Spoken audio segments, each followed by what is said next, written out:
Okay. So actually, we have two types of problems, the maxima and the minima. And this always goes with the kind of problem.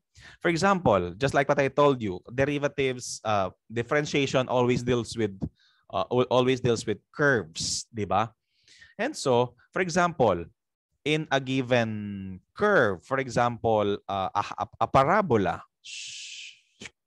if the given problem is like this, we don't know, there are different kinds of problems.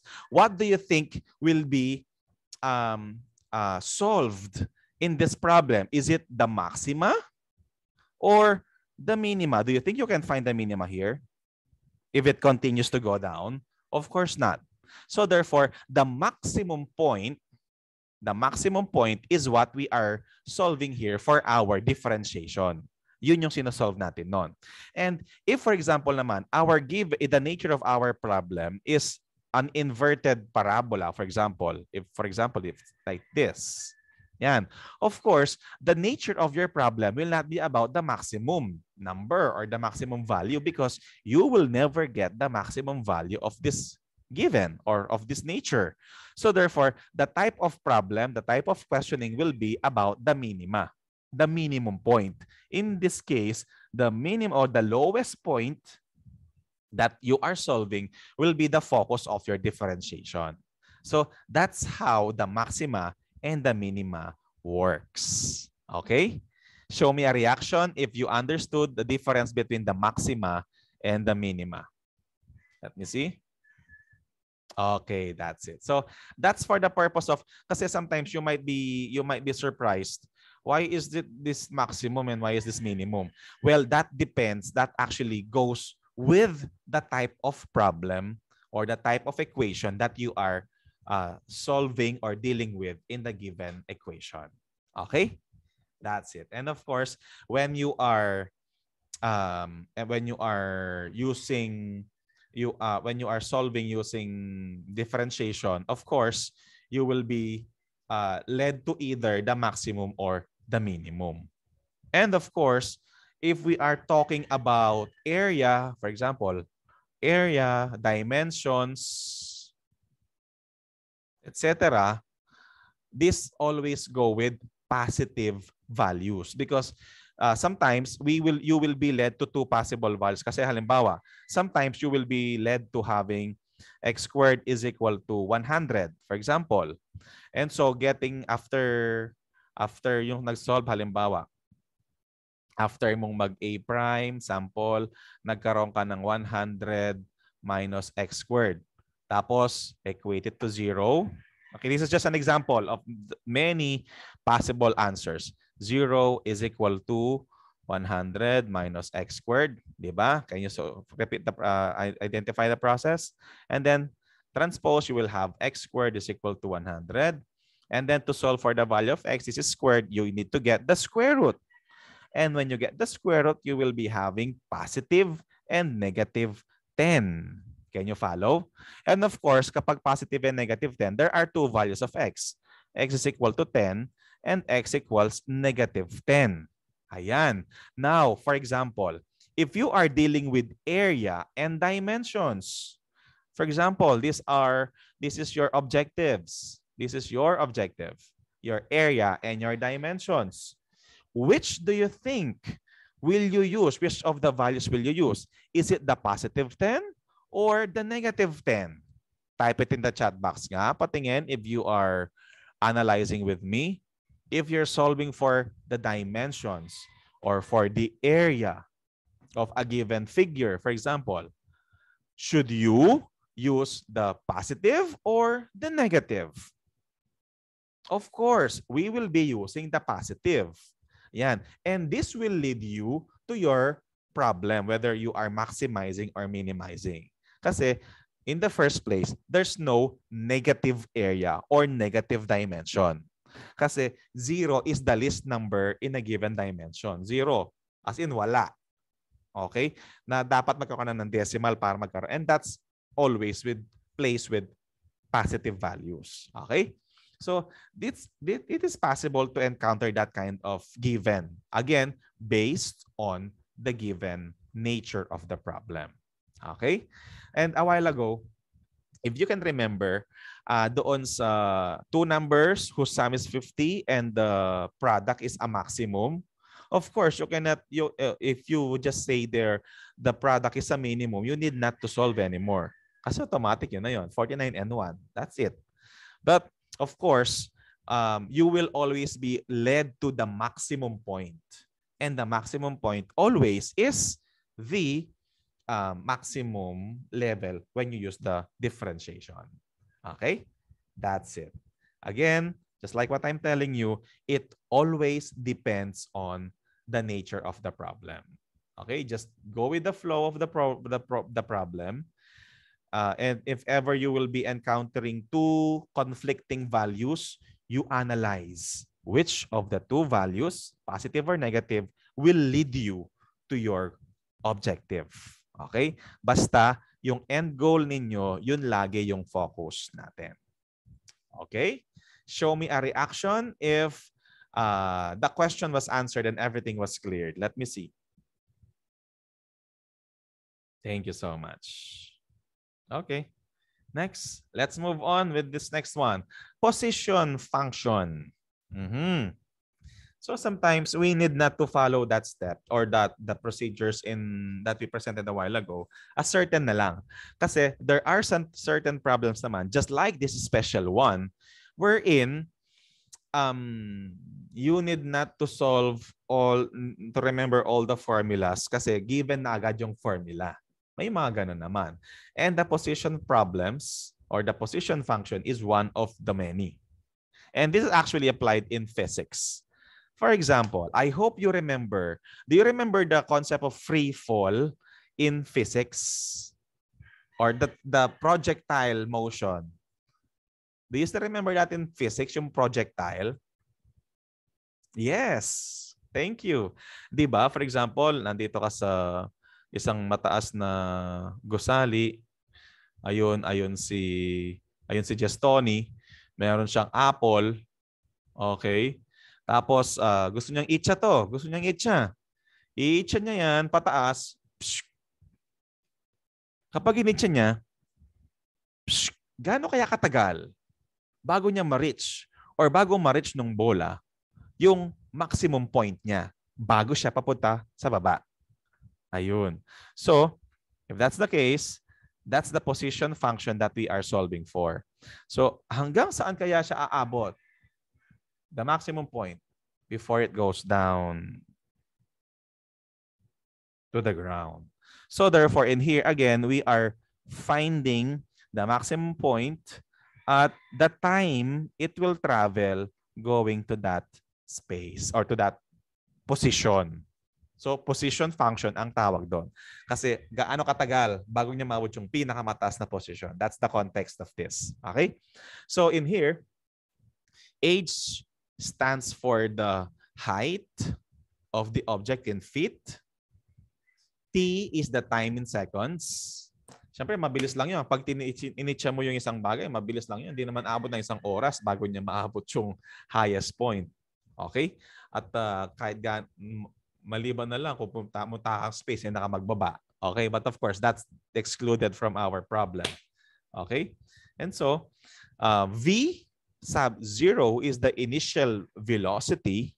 Okay? Yung panimulang bilis. And H sub 0 is the initial height. Gaano kataas si Gestoni. Okay? And so, let's take that as our guide in solving this process. Okay? Let's have this example.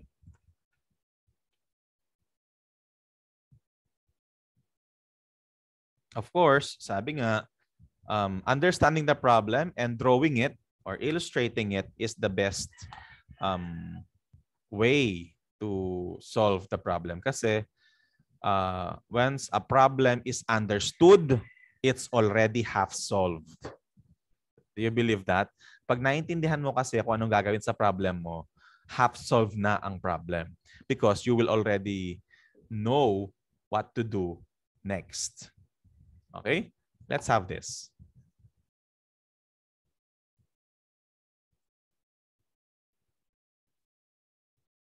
Why don't you want to become bigger? Be big. There you go. Okay, and of course, representing lang din to. Let me hear from Heaven. Heaven, would you like to read our problem? A student throws a ball upward from a height of 48 feet, initially at 32 feet per second. Find its maximum height and the time it will reach it. Okay, that's it. So let's just solve this. Of course, let's draw it first. So may estudyante. Ang estudyante is si Heaven. Heaven throws a ball upward from a height of 42 feet.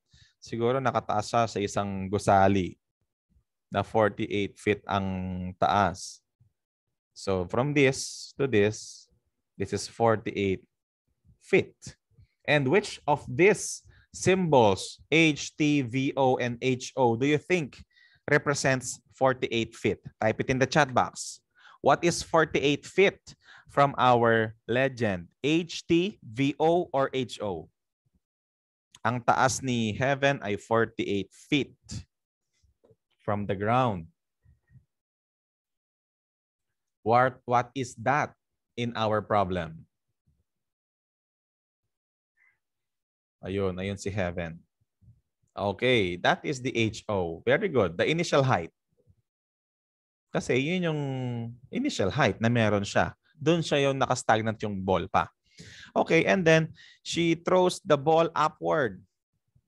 Okay, upward, of course, mababa yan.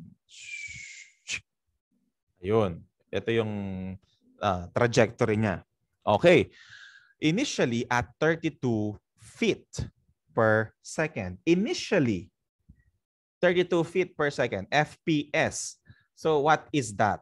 Saan nagpo-fall yung 32 FPS? It's a speed or velocity. Yeah, it's a speed kasi 32 feet per second. Ganun siya kalakas. Velocity siya. So that's the velocity. That's 32 FPS or feet per second. Okay, that is your VO. Okay, let me change it to black para pare-pareho tayo. 32 FPS and that's your initial velocity.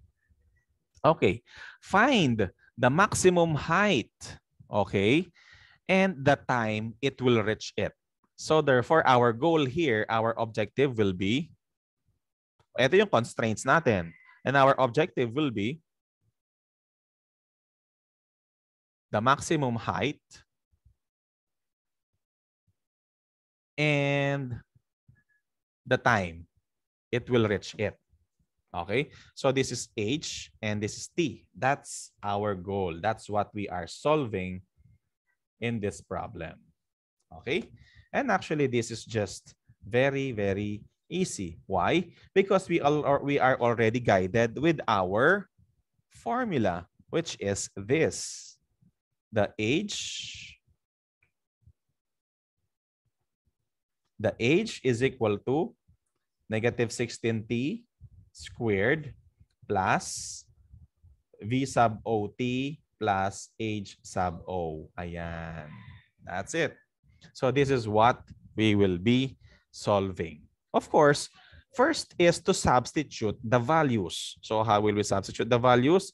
We have our VO and HO. So we will substitute that in this problem. How did we solve this? Let me scores problemize this.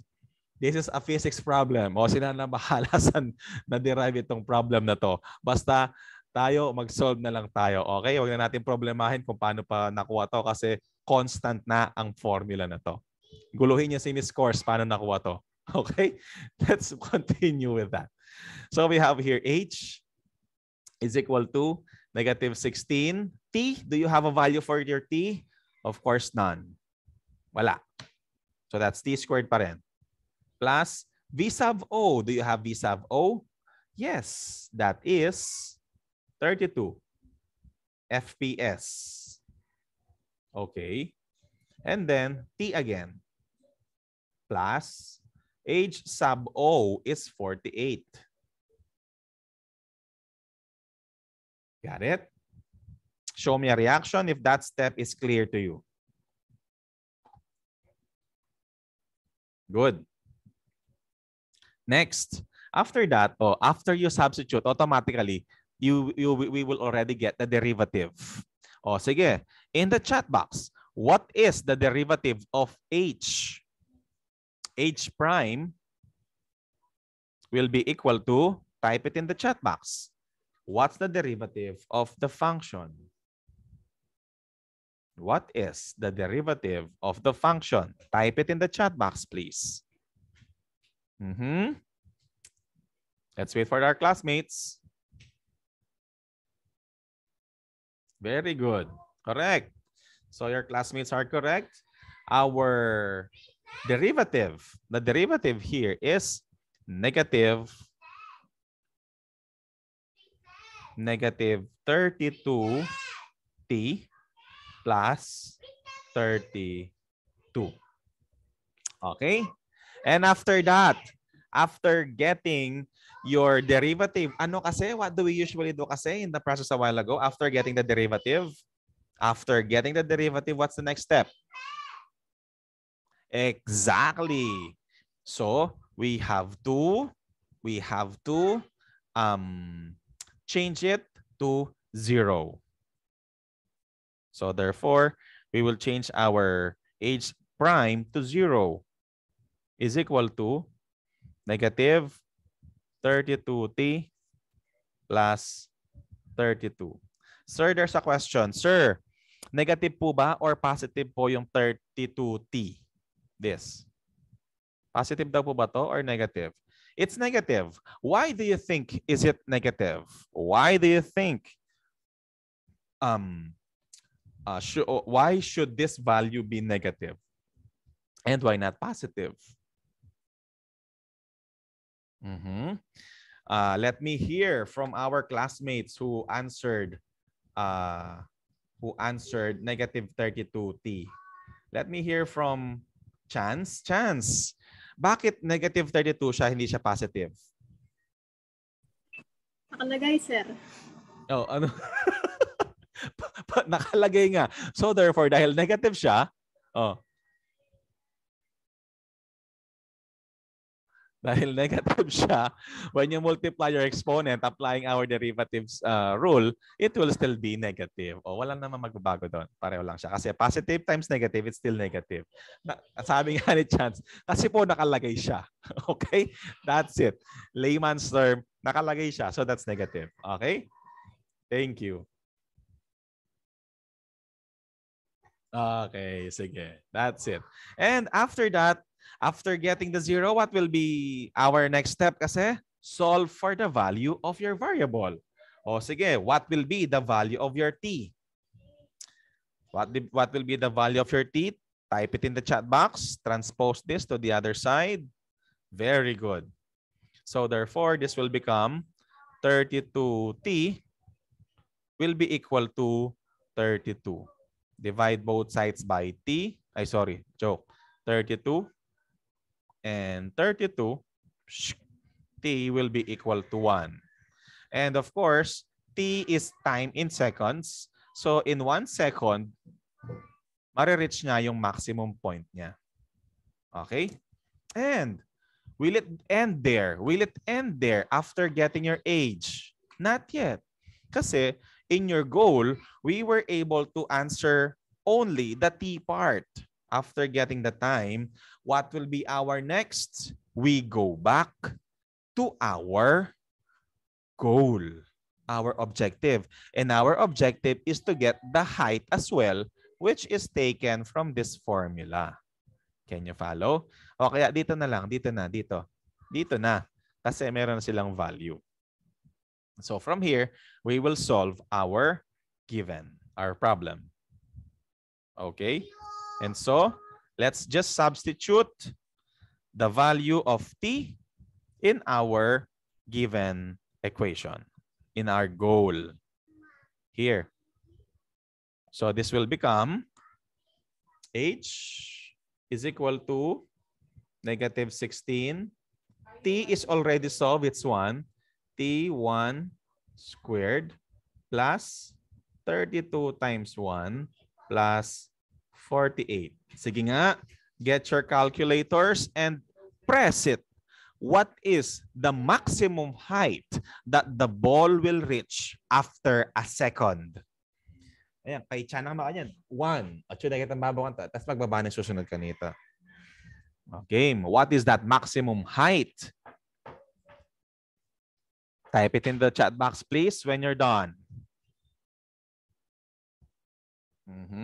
I want you to express your answer in complete with the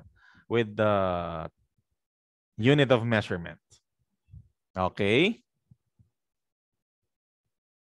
Okay. Oy, iba-iba ng sagot ang mga classmates natin. What is the correct answer? Oh, let's see. Okay, let's have this. So we have, let me make this bigger. So we have 16, negative 16 times 1, negative 16. 1 squared is 1 times negative 16, negative 16. Plus 32 times 1, 32. Plus 48. O, mag-calculator tayo. Sige, pwede pong humabol. Calculator. Here. So we have negative 16. Ulit.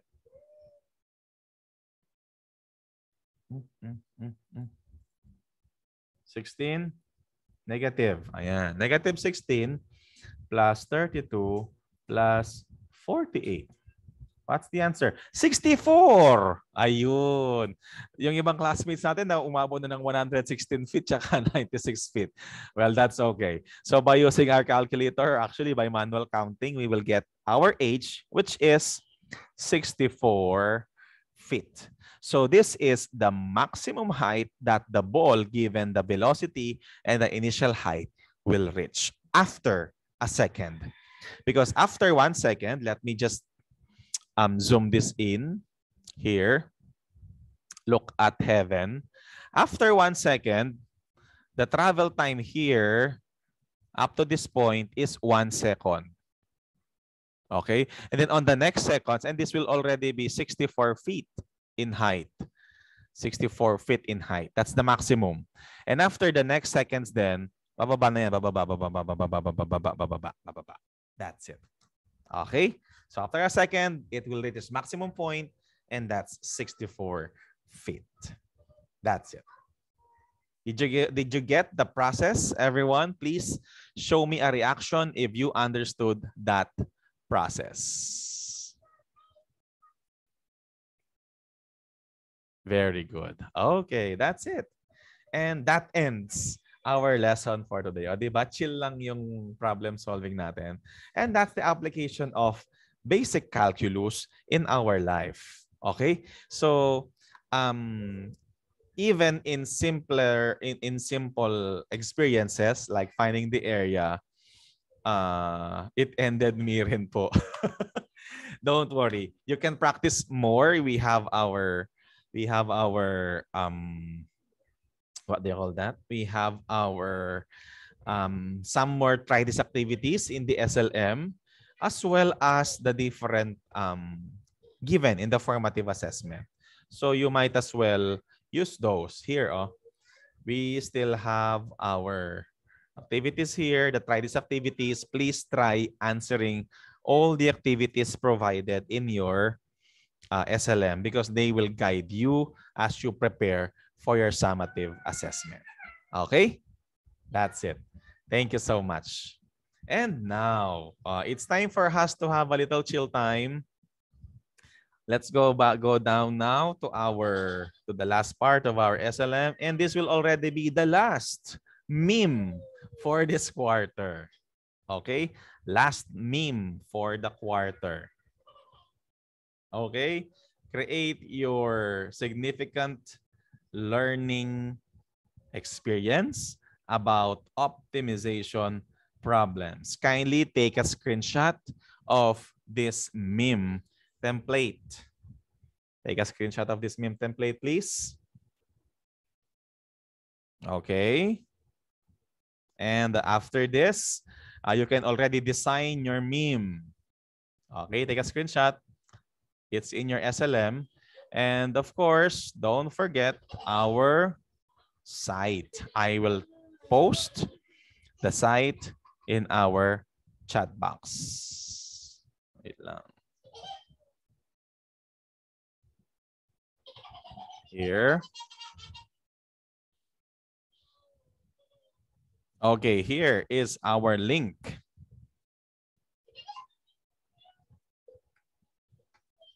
Ayan. You may now start posting. Ayan, from STEM 2. Ayan, meron na nakakalagay. Ayan, very good. Let me post it in our chat box so that everybody can participate. Don't forget to rate the memes of your classmates as well. Okay, it's in the chat box now. Let me just see. Oy, sabi ni Nabong, pre-cal series. Tapos pre-cal. Basic ba yarn? Basic calculus. Application of derivatives. Balik na po ako sa pre-cal. So, nung pre-cal nag-enjoy pa. Ngayon basic calculus na. Basic ba yan? Okay, thank you. What about this? Better mental health. Mga problema sa bika. Yeah. Ewan ko ba sa basic. Ewan ko ba sa math. Napakaayos ng buhay natin. Binibigyan tayo ng problema. But you know what? This is one thing you need to remember. Pasend ng link. Okay. Here. The link is already in the chat box. Okay. Please remember that we might not use all these solutions or problem-solving problems in our life, daily life. But this is one thing that I want you to remember.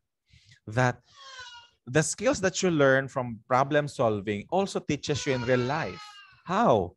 Because it shows you different strategies on how to attack a problem and how to solve it with ease, properly, and with grace. Okay? Because of course, we have our different problems in life. But with all these problem-solving skills that we are learning, we are taught how to be patient, how to be persevering, how to be determined for us to be able to solve the given problem. So yun yung gusto kong i-take natin as we end the basic calculus through this topic. Okay? So, wag tayong panghihinaan ng loob. Let's always remember that all problems can be solved. Just find the best way to solve it. Okay? Okay, let's have another. Let's have this. Ito. Finishing week 4 topic. After that, next. And then, marami pa yan. Optimization, easy. Hard problem. Grabe naman kayo. Hindi naman. Last topic for third quarter. 2 hours discussion. And then, last module na this quarter. Petang week 5. Yes, I will be discussing to you our week 5 peta in a while. 3 hours sleep, basic calculus. 3 hours sleep na lang ang meron kayo. Kinuko pa ng basic calculus. Grabe naman yun. And this one, naghagis ng bola sa building dahil sa bikal. May natamaan sa ulo. Yeah. Mapakaili ko. Okay. And so now, while we wait for our classmates post their or for their memes, let's have here some more reminders. Patapos na po, ay hindi pa pala patapos. Matatapos na po next week Monday yung 3.3 ninyo. Tama ba? Aguli. Ali. Kapilanita kantang ayili. Bukas pala, bukas mag-e-end. Actually nagkamali ako ng set, dapat ngayon matatapos. Pero dahil nakita ko nga na bukas pa lang siya mag-e-end. Sige, bukas na lang. So bukas midnight matatapos yung 3.3 ninyo na summative assessment. Okay, sa mga hindi pa nakakapag-take, please take it already. And for the week 4, you still have your basic, your formative assessment here. Okay, no problem. Nagkamali ako ng set. It's my fault. So let it be. Okay, so for formative assessment nyo, please try them because this will prepare you for your summative assessment. After that, check it and don't forget to save it in your recording sheet. Ne? Of course, take your summative assessment when you're ready. Okay? Let me stop sharing this now. Please come back. Please come back for some reminders for our performance task. The performance task for next week will not be the same as performance task as the performance task that you are doing regularly in the subject wherein we need to come up with an output because your performance task in Basic Cal for this quarter is a problem set. And how is that? I will explain it as we continue. Please join again for the continuation. Okay, I'll stop sharing this first.